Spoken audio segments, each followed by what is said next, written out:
अस्सलामु अलैकुम नाज़रीन, मैं जावेद इकबाल आप तमाम सामीन का आपके ही YouTube channel Shaheen classes Urdu में तहे दिल से खैर मकदम करता हूँ। आज का ये वीडियो सीबीएसई क्लास 10 के लिए बहुत मुआविन होगा, क्योंकि हम लोग आज आखिरी सबक नंबर 11 ज़ौक़ और उनकी तसनीफ़ गज़ल के मुतालिक हम बात करेंगे। चलिए बिला ताख़ीर हम शुरू करते हैं। गज़ल हम जानते हैं, आपको इन ब्रीफ आपको मैं बता भी चुका हूँ, फिर से मैं बता देता हूँ। गज़ल का अरबी लफ्ज़ है जिसके माना होता है औरतों से बातें करना। और गज़ल में कम से कम 5 शेर होते हैं, ज़्यादा की क़ैद नहीं है। और गज़ल का पहला सबसे ऊपर वाला जो शेर होता है उसको कहते हैं मतला। अब मतला के माना होता है बादल। बादल कहाँ होता है? ऊपर होता है उसके माने, इसीलिए गज़ल का पहला शेर क्या कहलाता है? मतला कहलाता है। गज़ल का आखिरी शेर क्या कहलाता है? मक्ता कहलाता है। मक्ता जिसमें कि शायर अपना तखल्लुस इस्तेमाल करता है। क्या करता है? तखल्लुस। तखल्लुस किसे कहते हैं? तखल्लुस वो नाम है जो शेर के आखिर में शायर इस्तेमाल का अपना छोटा नाम इस्तेमाल करता है, उसको क्या कहते हैं? वो नाम जो शेर के आखिर में इस्तेमाल किया जाए तो वो तखल्लुस कहलाता है। तो गज़ल का आखिरी शेर क्या कहलाया? तखल्लुस कहलाया। और गज़ल का सबसे खूबसूरत अच्छा शेर होता है उसको कहते हैं शाह बैत। क्या कहते हैं? शाह बैत। चलिए, और गज़ल का पहला शेर जिसको हमने मतला कहा था उसके लिए एक शर्त है। क्या शर्त है? कि वो काफ़िया और रदीफ़ का क्या होगा? वो पाबंद होगा। काफ़िया रदीफ़ का पाबंद होगा। अब काफ़िया रदीफ़ किसे कहते हैं वो भी जान लीजिए। काफ़िया कहते हैं ऐसे अल्फाज को जो बोलने में एक जैसा लगे और माना उसका अलग हो। रदीफ़ कहते हैं ऐसे अल्फाज को जो बोलने और सुनने में एक ही जैसा, यानी कि एक ही वर्ड, सिमिलर वर्ड को क्या कहते हैं? रदीफ़। और रदीफ़ के माने होता है पीछे चलने वाला, यानी कि गज़ल के सबसे लास्ट में जो वर्ड बार बार दोहराया जाए उसको क्या कहेंगे? रदीफ़ कहेंगे। लाई हयात आए क़ज़ा ले चली चले, अपनी खुशी ना आए ना अपनी खुशी चले, उम्र खज़र भी हो तो कहेंगे बवक़्ते मर्ग, हम क्या रहे यहाँ अभी आए अभी चले। तो ये जो लफ्ज़ है चले चले चले, ये क्या है? रदीफ़ है। चलिए, ये तो हमने पढ़ा गज़ल के मुतालिक। अब ज़ौक़ के बारे में थोड़ी सी मालूमात आपको दे दी जाए तो ये जो ज़ौक़ है इनका असल नाम था शेख मोहम्मद इब्राहीम ज़ौक़। क्या नाम था? शेख मोहम्मद इब्राहीम ज़ौक़। ठीक है, गज़ल के माने हो गया, ज़ौक़ का असल माना हो गया। ये कहाँ पैदा हुए? दिल्ली में पैदा हुए। और कब कहाँ इंतकाल हुआ? तो वो दिल्ली में ही इनका इंतकाल हुआ। इनके जो शागिर्द थे बहुत मशहूर शख्सियत हैं, उनका नाम है बहादुर शाह ज़फ़र, जो आखिरी मुग़ल बादशाह गिना जाता है। तो उनके क्या हैं? शागिर्द हैं। और इनके उस्ताद भी मशहूर हैं, शाह नसीर सौद से। ठीक है, नसीर। ये कौन है? इनके उस्ताद हैं। तो ज़ौक़ के उस्ताद का नाम शाह नसीर हो गया और उनके शागिर्द का नाम बहादुर शाह ज़फ़र हो गया। ये तो होगा उनके बारे में। अब हम बात करते हैं ज़ौक़ का असल नाम क्या था? शेख इब्राहीम मोहम्मद, शेख मोहम्मद इब्राहीम, शेख अली इब्राहीम। तो इसका नंबर सी राइट आंसर हो जाएगा, शेख मोहम्मद इब्राहीम। नंबर सी में है, नंबर दो में देखिए, ज़ौक़ के जाए पैदाइश कहाँ है? कहाँ पैदा हुए ज़ौक़? तो हम जानते हैं कि ये दिल्ली में पैदा हुए और एक सिपाही के घर में पैदा हुए। गरीब थे। ठीक है, तो ये कहाँ पैदा हुए? दिल्ली में, ना आगरा, ना पंजाब, ना हरियाणा। क्वेश्चन नंबर 3, उनकी इब्तिदाई तालीम कहाँ हुई? इब्तिदाई तालीम यानी कि बेसिक एजुकेशन। तो यहाँ पर ऑप्शन है, उनकी बाकायदा तालीम दिल्ली कॉलेज में हुई, उनकी बाकायदा तालीम नहीं हुई। नंबर सी में है, उनकी बाकायदा तालीम मद्रास कॉलेज में हुई, उनकी बाकायदा तालीम पंजाब में हुई। कहाँ हुई? तो हम जानते हैं एक गरीब सिपाही के घर में वो पैदा हुए थे, तो इनकी बुनियादी तालीम नहीं हुई थी। यानी कि क्वेश्चन 3 का बी राइट आंसर होगा। अब देखते हैं क्वेश्चन नंबर 4 में ज़ौक़ के उस्ताद का क्या नाम था। हमने कहा ज़ौक़ के उस्ताद, यहाँ पर क्या कहा जा रहा है, उस्ताद। शागिर्द तो बहादुर शाह ज़फ़र होते, लेकिन यहाँ उस्ताद कहा जा रहा है, तो उनके उस्ताद का नाम था शाह नसीर, ना गालिब ना अनीस। गालिब कौन थे, उनके हमअसर थे जो दिल्ली में रहते थे, और मीर अनीस थे वो लखनऊ में रहते थे, मरसिया के मशहूर शायर हैं। इनके अब्बू का नाम था मीर खलीक। कहाँ पैदा हुए थे, फैज़ाबाद में पैदा हुए थे, और इंतकाल मीर अनीस का लखनऊ में हुआ था। क्वेश्चन नंबर 6 में है मलिक शुरा खाकानी हिंद का खिताब ज़ौक़ को किसने दिया। नंबर 1 गालिब, तो गालिब कौन थे, उनके हम असर थे, तो ये आंसर हो नहीं सकता। अकबर बादशाह या अकबर शाह सानी या Bahadur Shah Zafar. According to this book, तो आपका नंबर डी सही होगा, बहादुर शाह ज़फ़र। आखिरी मुग़ल बादशाह बहादुर शाह ज़फ़र ही कौन थे, इनके शागिर्द भी थे, और इन्होंने ही इनको मलिक शुरा खाकानी हिंद का ख़िताब दिया था। और ख़िताब किसे कहते हैं, आप लोग इसको भी जान ले। ख़िताब उस नाम को कहते हैं जो बादशाह के जानिब से दिया जाए।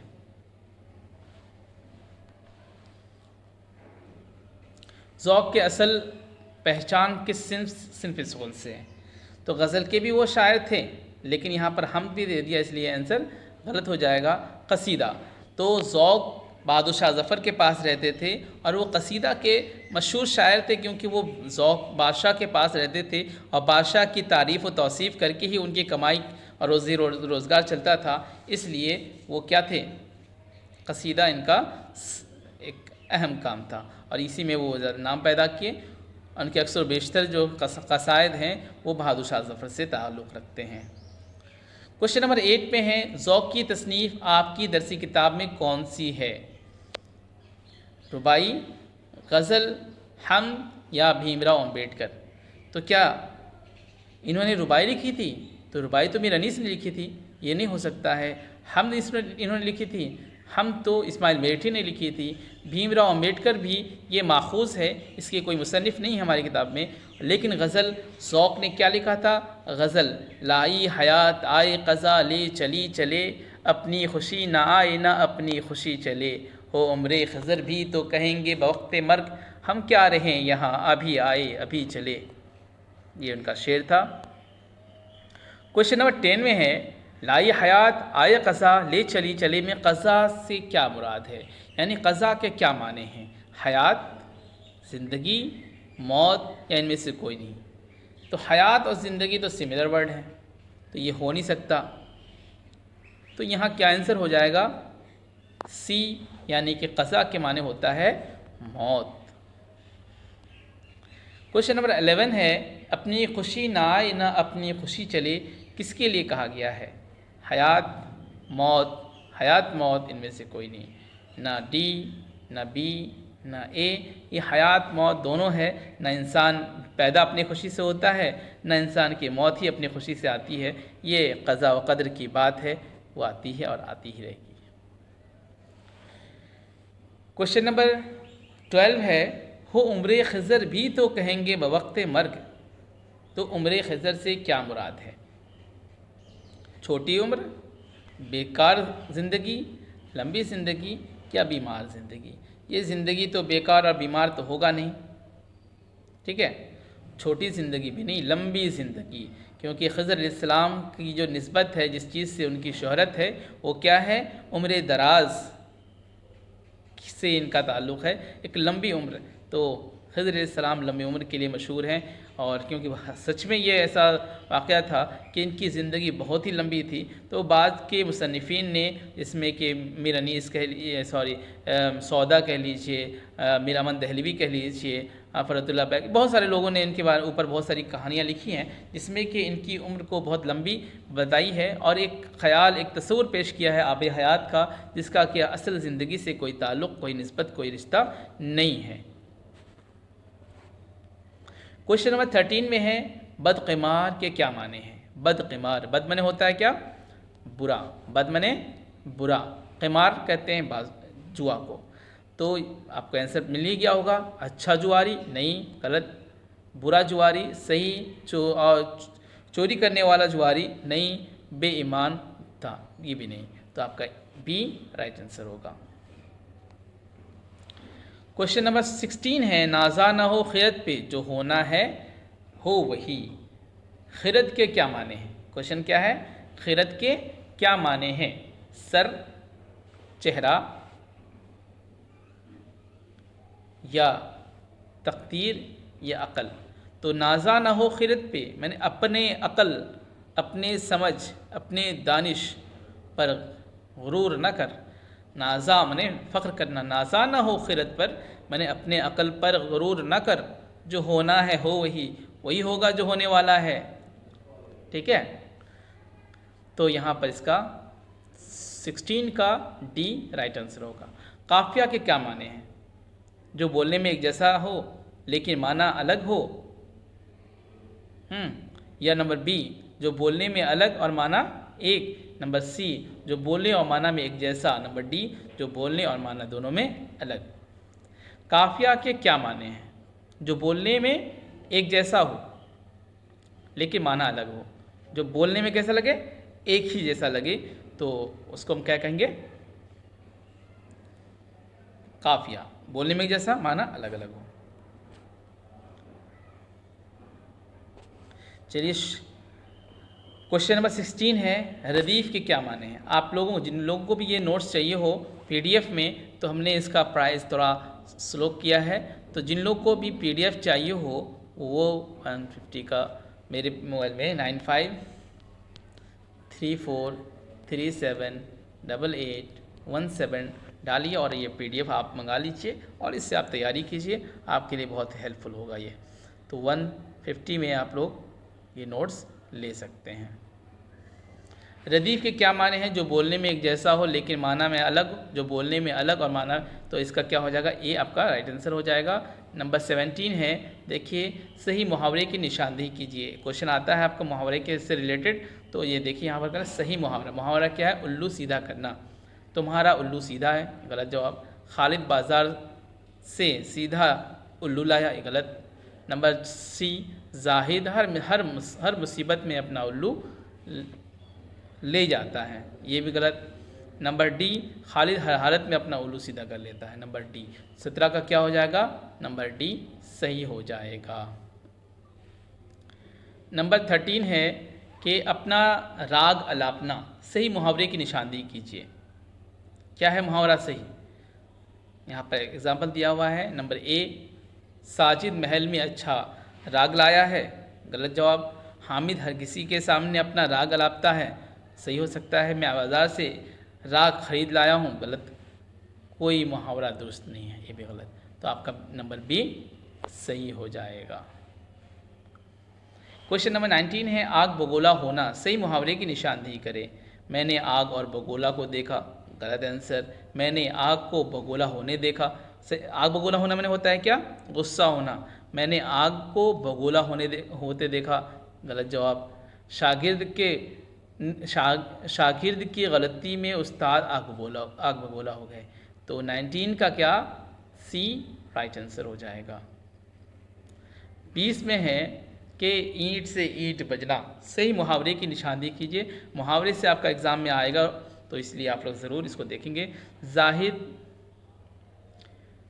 ने ईंट से ईंट बजाया, 100 ईंट से ईंट बजाया, ये आंसर सही नहीं होगा, गलत हो जाएगा। हिंदुस्तान ने पाकिस्तान के ईंट से ईंट बजाया, ये भी सही हो सकता है। मुझे ईंट से ईंट बजने की आवाज़ आई, ये गलत है। इनमें से कोई नहीं, तो इसका बी, हिंदुस्तान ने पाकिस्तान के ईंट से ईंट बजा दिया। तो ये नंबर सही, आपका 20 नंबर सही हो जाएगा। अब 21 देखिएगा, मुश्किल की जमा क्या होती है? मुश्किलें, मुश्किलों, मुश्किलात, इनमें से कोई नहीं। तो इसका नंबर 21 का आपका हो जाएगा मुश्किलात। नंबर सी सही हो जाएगा। मुश्किल की जमा मुश्किलात, सही हो जाएगा। नंबर 22 देखिए क्या है, फ़ायदे की जमा क्या होगी? फ़वायदीन, फ़ायदात, फ़वाइद, इनमें से कोई नहीं, तो आपका नंबर सी राइट आंसर हो जाएगा। फ़ायदा की जमा फ़वाइद हो जाएगा। 23 है, सखी का ज़िद क्या होगा? सखी का बख़ील, सखावत, दोनों सही दोनों गलत, तो आपका सखी का बख़ील राइट आंसर हो जाएगा। यानी 22 का A is the right answer. अब देखते हैं 25, चांद का मुतरादिफ क्या है? चांद, सूरज, महताब, आसमान, सितारा। चांद का मुतरादिफ, मुतरादिफ से भी क्वेश्चन आता है। मुतरादिफ कैसे हैं? ऐसे अल्फाज को जो सिमिलर मीनिंग देते हों, सिमिलर वर्ड, ठीक है, माना एक ही देते हैं, उसको क्या कहेंगे हम लोग? मुतरादिफ। तो मुतरादिफ चांद का, महताब दुरुस्त होगा। 25 का बी। 26 है, ख्वाहिश का मुतरादिफ लफ्ज़ क्या है? ख्वाहिश, आरजू, चाहत, तमन्ना, इनमें से सभी, तो इसका 26 का डी सही हो जाएगा। क्वेश्चन नंबर 27 देखते हैं, इंसान का मुतरादिफ क्या है? बशर, मर्द, आदमी, बंदा। इंसान का हो जाएगा बशर, ना मर्द ना बंदा ना आदमी। इंसान क्या हो जाएगा? बशर राइट आंसर हो जाएगा। चलिए थोड़ा सा ही बचा हुआ है, नफ़ा का ज़िद क्या होगा? नफ़ा का फ़ायदा, सूद, कमी, नुकसान, तो नफ़ा का क्या हो जाएगा? नुकसान। 28 का सी राइट आंसर। 29 है, अहमद लाया गया। इस जुमले में लाया गया किस फ़ेल से की मिसाल है? तो ये फ़ेले मजहूल की मिसाल है। फ़ेले मजहूल उस फ़ेल को कहते हैं जिसका फ़ाइल पोशीदा हो, छुपा हुआ हो। अहमद को लाया गया, किसको लाया गया? मफ़ूल है ये। अहमद कौन है? मफ़ऊल है, यानी कि फ़ाइल इसमें पोशीदा है, तो ये फ़ेल मजहूल का एग्जाम्पल हो जाएगा।